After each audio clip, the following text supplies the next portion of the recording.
Hello and welcome, my dear friend. Some people were shaped by comfort. You were shaped by betrayal. And it didn't come from strangers. It came from people you trusted, people close enough to see your heart, but not deep enough to understand it. Not because they were cruel, but because your depth unsettled them. Your spirit didn't fit their version of normal. Your capacity was bigger than their framework, so they underestimated you without realizing it. They weren't trying to break you. They simply didn't know how to receive someone like you. And still you stayed soft. Still you showed up with open hands. Still you prayed. But let's be honest. There were moments you didn't feel holy at all. Moments you were angry with God. Angry that it hurt that much. Angry that you had to carry so much weight. Angry that every time you extended grace, it returned as silence. And hear this clearly. That didn't make you weak. It made you real. Faith isn't the absence of doubt. It's not pretending pain doesn't exist. It's not editing your wounds before bringing them into prayer. Faith is what happens after the breakdown, when you choose to return anyway.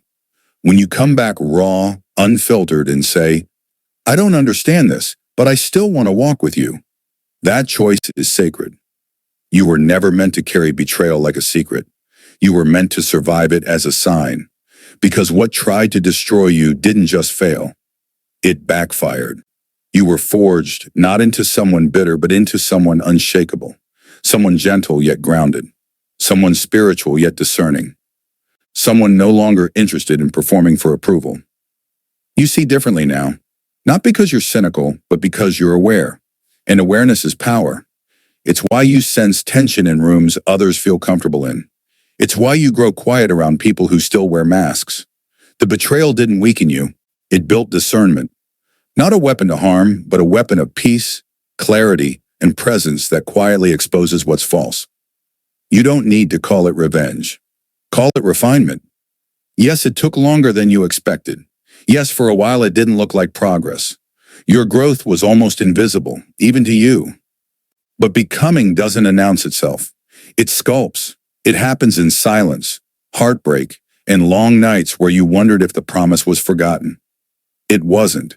You were being prepared for it. The calling on your life required more than encouragement. It required exposure.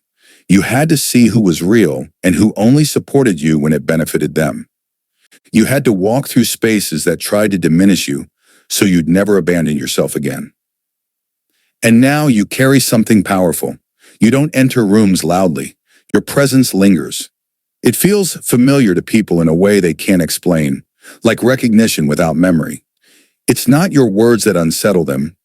It's the way being around you shifts something internal without permission. You carry the weight of someone who knows the cost of obedience when it's lonely, knows how to trust after disappointment, knows how to stand in pressure without folding. You outlived the lies that said you were too much, too sensitive, too slow, too different. And now the narrative is changing. What looked like isolation was protection. Sacred insulation while you were being built differently. You were marked long before anyone noticed. And now the world is about to see what was always there. You didn't just survive the breaking. You became something through it. Literally, your nervous system changed. Your instincts sharpened. Your tolerance for what drains you disappeared. That's not motivation. That's alignment. Biology catching up to destiny. What felt like collapse was your spirit learning a language only experience could teach. And now you carry it quietly. Not louder, not softer. Just steady, like someone who's walked through fire and still gathered themselves on the way out. You stop begging for clarity every moment. Not because you stopped needing answers, but because you learned to read the signals within, your body, your intuition, your reactions. The clarity wasn't dramatic. It was subtle. A slow release of everything that kept you small. You're the evidence now. Proof that resurrection is real, even when it looks like boundary setting, sleepless nights, and outgrowing conversations. The ones who didn't see it weren't blind. They just didn't have the language for your depth.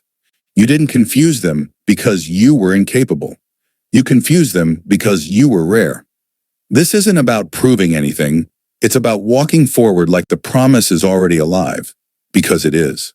The silence wasn't inactivity. It was saturation. You were absorbing something unrepeatable, like roots growing in winter. No applause, no recognition, just quiet strength forming underground. And now you're rising.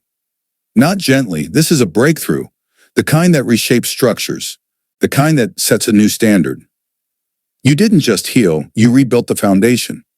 It shows in the way small talk drains you, but truth opens you, in the way your intuition responds instantly to dishonesty. That's the strength that was formed, not fueled by anger, but anchored in peace, not meant to destroy, but to protect what matters. Faith now looks different. It's not certainty without questions. It's returning even after the silence, choosing trust when it's no longer easy, but honest, recognizing the signature of the divine even in the storm. This isn't a season of waiting, it's a season of noticing. Look at your voice, your standards, the way you no longer sacrifice yourself for comfort. If it still aches sometimes, that doesn't mean you're broken. It means the roots went deep, and now they're strong enough to support what's coming. What tried to shatter you ended up building a sanctuary instead. And you're no longer waiting for the miracle. You are the proof that it's already in motion. Thank you for walking this journey with me.